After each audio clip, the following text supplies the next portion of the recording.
Hello guys, welcome to my channel. This is Spooky Noodles. If you haven't subscribed, subscribe because man, I have stuff for you, man. I have so much stuff, man. Like, I have 2 books here today and a special bookmark. So, I have something to say about the bookmark too.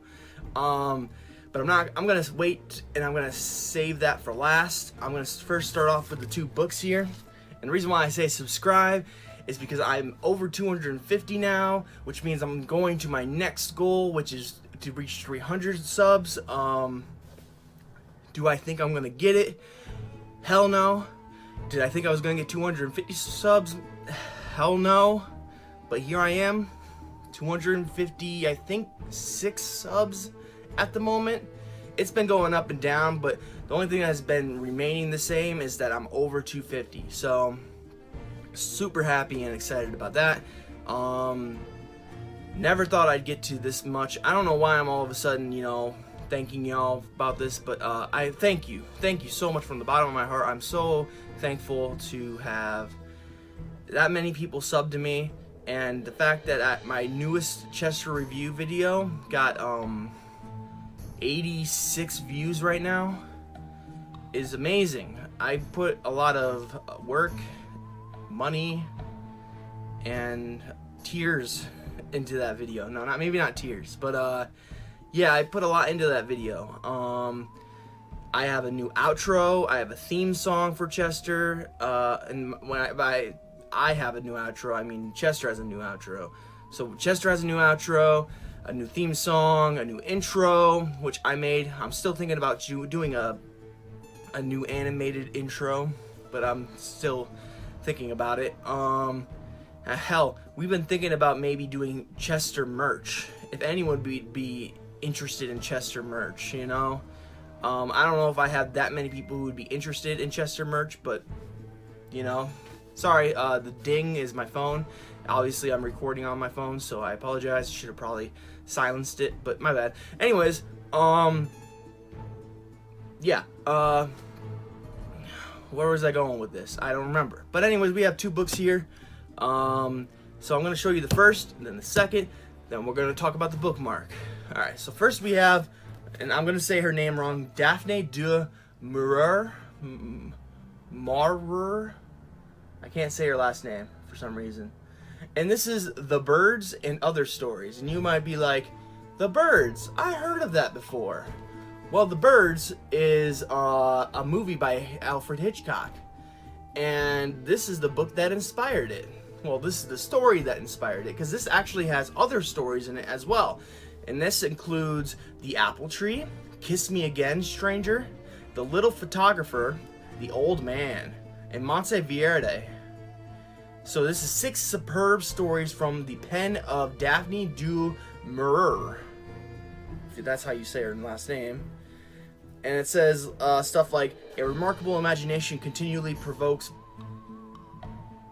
both pity and terror.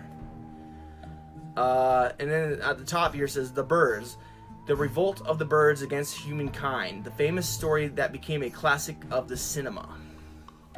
So that is The Birds by Daphne du Maurier. I can't say her name, I'm sorry. Alright, next we have a cool book. It's cool because, alright, this is what I have to say about this. I took place in a writing class, a long time ago.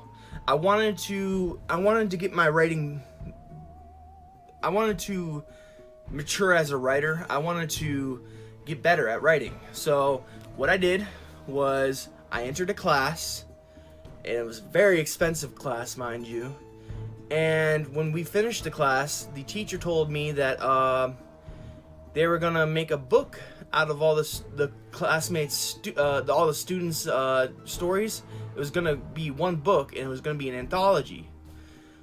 So 2 years go by, it doesn't ever happen. I start to lose hope, Actually, I totally forgot about it at one point.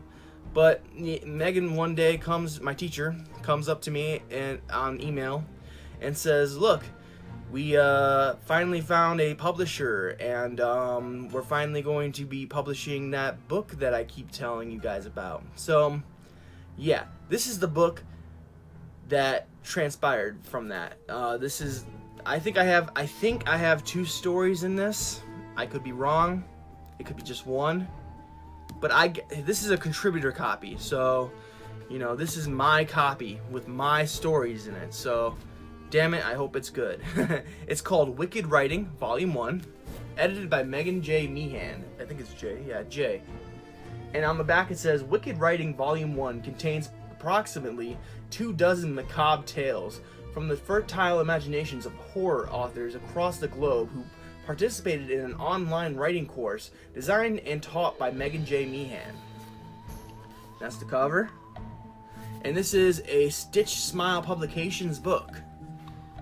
And let me first say that probably not the biggest fan of the way they use the pages here, because look at the top and bottom of the page and the side of the pages.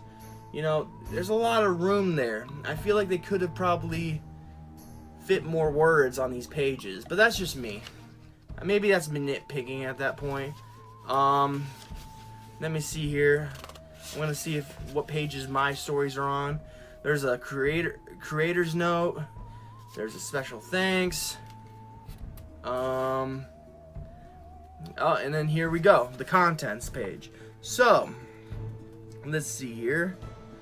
Okay, it looks like it looks like it's all in alphabetical order. So it's not under my real name, it's under my author name. So, oh, there I am. So first you got the foreword by myself. Then you have the story No Smoking by Nicholas Gray and Highway to Hell by Nicholas Gray. Those are the 2 stories I actually wrote in these classes. And if you notice, those 2 stories are actually probably the most fleshed out stories. And it's because Megan Meehan really helped me out writing these stories. You know, of course, it's all my imagination. It's my story 100%. No one helped me. No one changed the content. The grammar was fixed, and grammar was fixed. Basically, it was like basically hiring a very expensive editor. No, I'm just kidding. She helped me a lot, and she made my stories great. And my stories come on page 301 and 319. So 301. Boom. No Smoking by Nicholas Gray. I'll read you the foreword by myself, and then you can decide if you want to read this book. Now, I wrote this foreword a while back, so it might not be up to date. Let's just say that. So let me read my foreword for you. So it says, biography. Nicholas Gray is an aspiring author from the Great Lakes state of Michigan. After reading authors like Stephen King, Ronald Kelly, and Richard Lehman, Nicholas knew that he wanted to tell stories of the macabre just as his heroes have told before him. He wanted to enthrall his readers with stories of horror, whether that was giving the reader a chill up their spine or giving them a good laugh. Nicholas loves reading and writing, but he also loves his pets. He has a pet dog named Lula and a tortoise named Chester. Nick hopes to one day write a novel that readers enjoy and will recommend to others. Being a cancer survivor, Hodgkin's lymphoma, Nicholas knows what true horror is, and hopes to give an escape from the real world to his readers with his stories of monsters and other macabre things. So that is my foreword in Wicked Writing Volume 1. Am I gonna do this again? Am I gonna take the $200 course? I don't know. Megan was a treat to work with. She is an excellent teacher, you know, so I recommend her as a teacher for sure. Do I recommend the $200 writing course though? Because what you get is, well, first of all, I'm not getting paid for my stories in this book. Stitch Smile Productions and Megan J. Meehan are getting paid, not me. So that's a bummer. I actually have 3 other contributor copies which I'm not getting paid from. It's a bummer, But, you know, at the same time, I'm still a relatively new author, and I'm trying to get my name out there. That's why I did all these, you know, things. But at the time, I just really wanted to be in a book, and I didn't think I could write anything longer than a short story. So I went in the $200 writing course, knowing that it was going to become a book one day. 2 years later, boom, we have the book. Was the $200 class worth it? Okay, in a way it was. I'm going to say no, though. But in a way it was. I evolved as a writer. I became better. And I don't even know if evolved is the right word, because evolving doesn't mean you necessarily become better. It just means you change. And I have changed as a writer. I have become more mature with my writing. I've learned so many things. And Megan J. Meehan is a treat to work with. She's a great person. But the $200 for a class just to get into a book that you're not getting paid for, I don't know. I'm happy, but I don't know. I'm just happy that I finally have my contributor copy. And I think there's going to be an audiobook produced. Don't quote me, please. But I'm thinking there's going to be an audiobook for each and every story in here. Either on YouTube or actually sold on Audible. I'm not sure. But, yeah. That's the second book I got here today. So, the two books were Wicked Writing, Volume 1. And The Birds by Daphne du Maurier. I'm saying her name horribly wrong. And then next we have this package. So, first of all, I gotta say, when it comes to the actual package itself, sorry, I'm just gonna toss that on the ground for now. The bookmark, I thought was gonna be an original painting. So when I got it and noticed that it was just a print copied, bookmark, because the original the picture looks like the original painting, whereas this is just obviously a print, So first of all, I want to say, this right here, if I can get it off the thing, this is a Pennywise sticker, and he's marionetting Georgie. I think that's really cool. It's probably gonna go on my Chester cage. I don't know if you can see that, but yeah. I also got this thing. If you want to know who created this bookmark, it was this guy, Chris Heidel Illustrations. He says, "Thank you, please like and or review." And it has his artist and illustration thing on the back. I'm not gonna show you the whole back, but I'm gonna just show you this.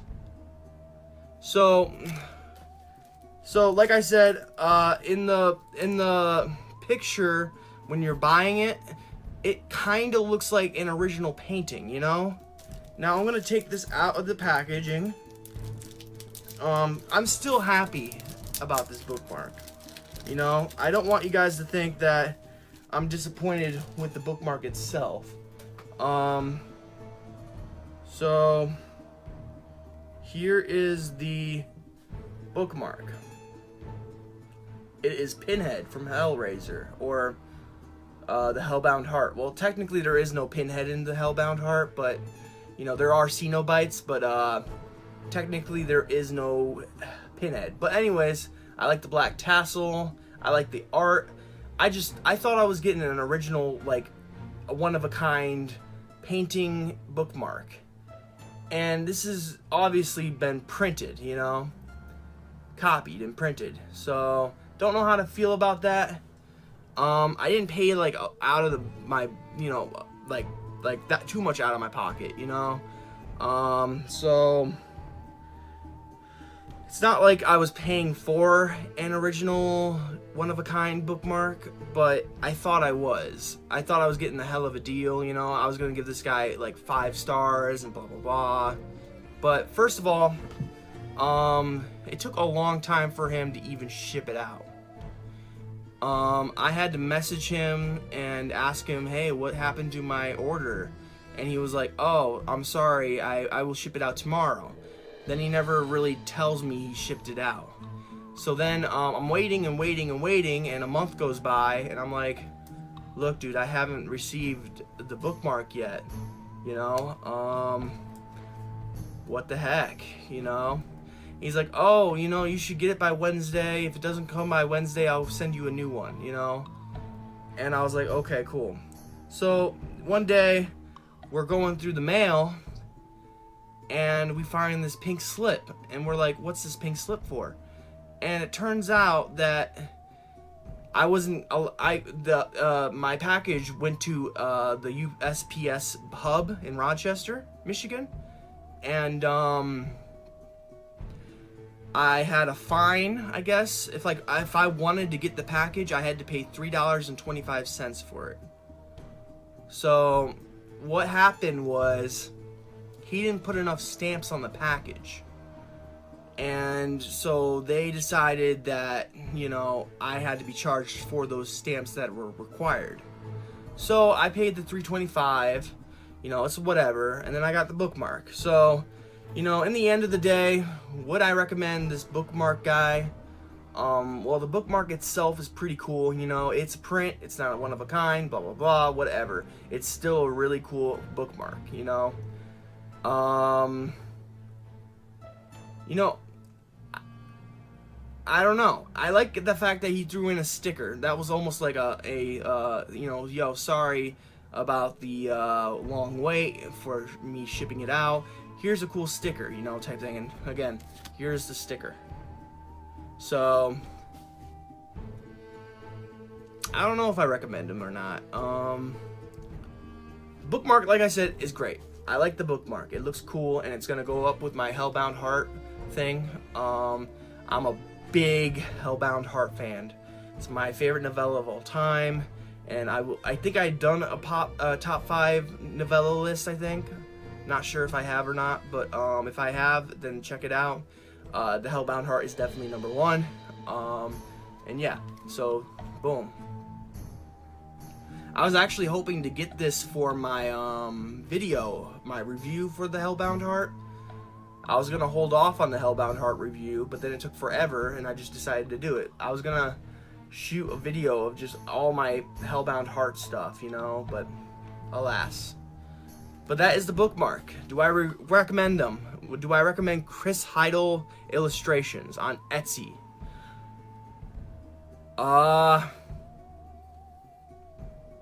You know, I'm probably gonna give him a second chance, maybe. If I can find a product I like on his store, I'll probably give him a second chance. I get it. People get busy. COVID's going on right now.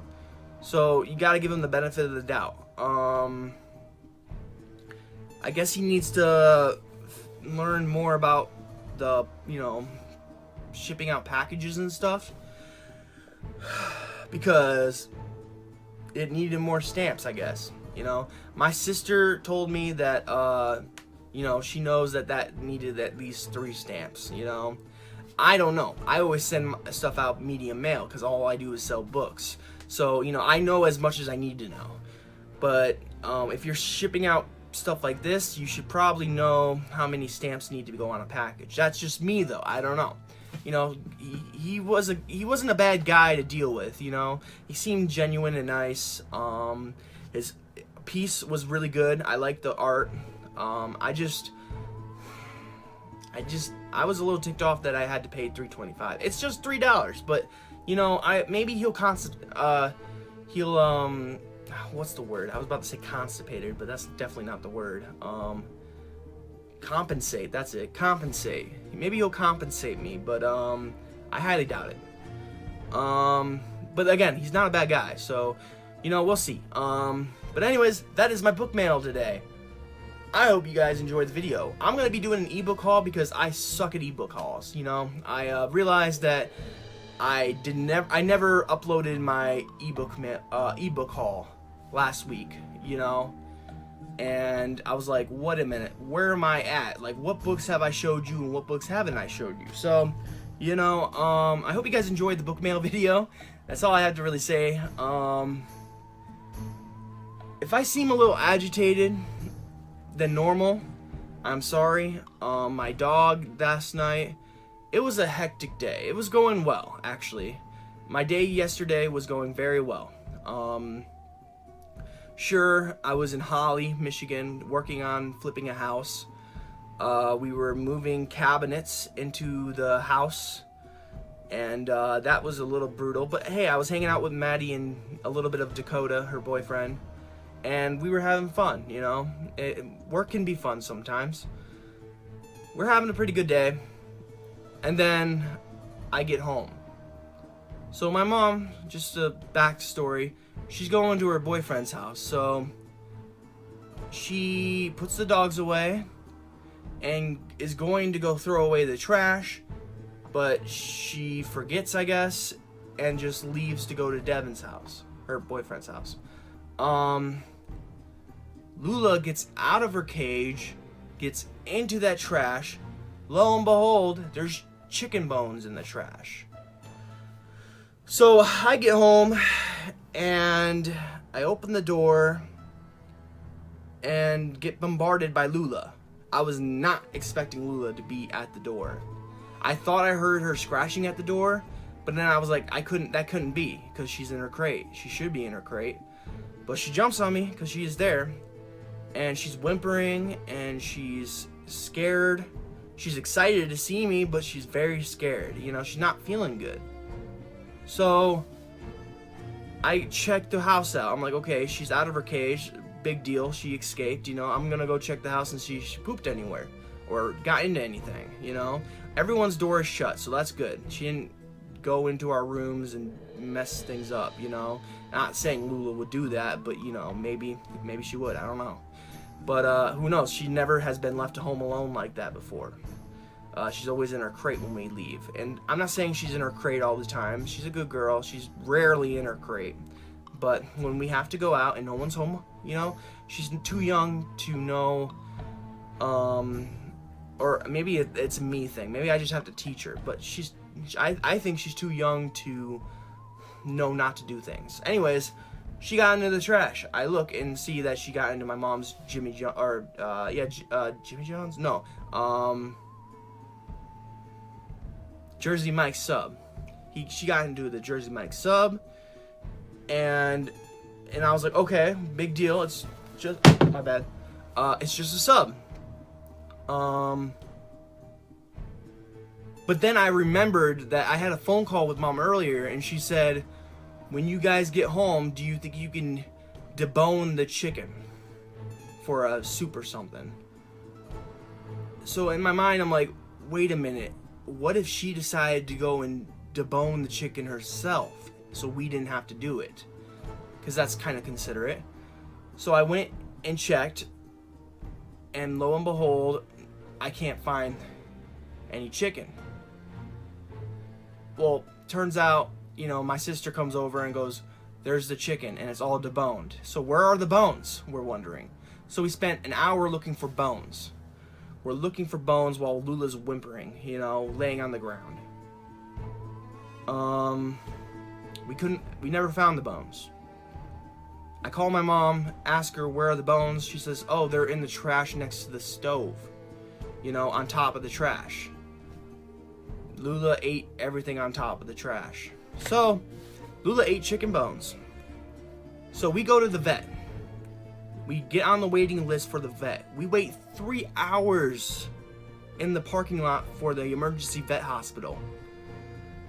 And then they take us in and it goes, well, you guys waited too long. You know, if you got in here sooner, we would have been able to get her to puke all those bones out. And we're like, but you guys are the one that made us wait 3 hours in the parking lot. Whatever. Anyways, I get it. They're working their hardest, you know. I can't blame them for everything. But they made us wait 3 hours. Then they're blaming us for things, you know. They're saying my dog was vicious, that she was trying to bite everybody. They couldn't get her to settle down for an x-ray. I was like, are you joking me? Lula? You think Lula's vicious? We went to a vet in like Wilson or Williams or whatever. It's like Williams Hospital, way out there in the middle of but nowhere. And they never had a problem with Lula. They got her to do x-rays. Doctors, and Lula loved the doctors. Like, she never had a problem with this before. Never has Lula ever tried to bite anybody before. Unless that person is trying to do something mean to her. Because she doesn't like certain things. Like, I mean, I can do anything I want to her. I can, like, you know, pull on her ears, give her head noogies, you know, I don't know, do weird stuff that dog owners do, you know. I can, you know, we can, the only thing I can't do is trim her nails. Like, that's the only thing she won't allow me to do. I can do whatever I want with my dog. She wouldn't, I don't turn that into something it isn't, but, you know, she's a good girl. She won't ever, she doesn't bite people. She loves people. She loves everybody except for some people. But that's besides the point. Usually she doesn't like drunk people, but that's, I don't like drunk people either. So, you know, whatever. Anyways, they won't take her. They won't take her. But they'll charge us for it. So basically what happens is that we get charged for a emergency vet visit without them actually taking her. That pissed me off. That pisses me off. Like, you had her for, you made us wait in the parking lot for 3 hours. You take her for 5 minutes, then charge us for a full visit after doing absolutely nothing, you know? That pissed me off. So we go home. What are we gonna do? We go home. I've been checking her stool all day. I've been watching her all day. If she ate chicken bones, I'm hoping that she doesn't die, you know, because I'm freaking out, man. So that was my day last night. That was my last night. Not a fun night. I'm gonna tell you, not a fun night. Not a fun night. I'm kind of mad. Well, I'm not mad at Mom because, you know, she just forgot, you know. Accidents happen, you know. I'm mad at the veterinarian hospital, though. I can be mad at them. Allow me to be mad at them. Because they made us wait for 3 hours, and then blamed us for taking too long, and then saying that, she's vicious. Don't call my dog vicious, for one. My dog is so nice. Like, James is vicious, you know. James will rip Miko's head off, you know. Lula adores everybody. She plays with everybody. She licks everybody. You know, maybe not drunk people, but that's it, you know. Like, okay, so what, you know, big deal, you know. She's just a big girl. She's clumsy. She's a big terrier, you know. The biggest terrier on the planet, you know. There is no bigger terrier than the Airedale. They're the king of terriers. Not saying she's like a super big dog or anything, but, you know, like, she's 70 pounds, you know? But she's not vicious. I don't know. That's where I am. I'm just mad. So if I seem agitated, that's why. But anyways, I just want to end this book mail. I'm getting a little, you know, flabbergasted again. So I'm going to end this book mail. I hope you guys have a great day. I hope you have a spooky night. I'll catch you in the next video.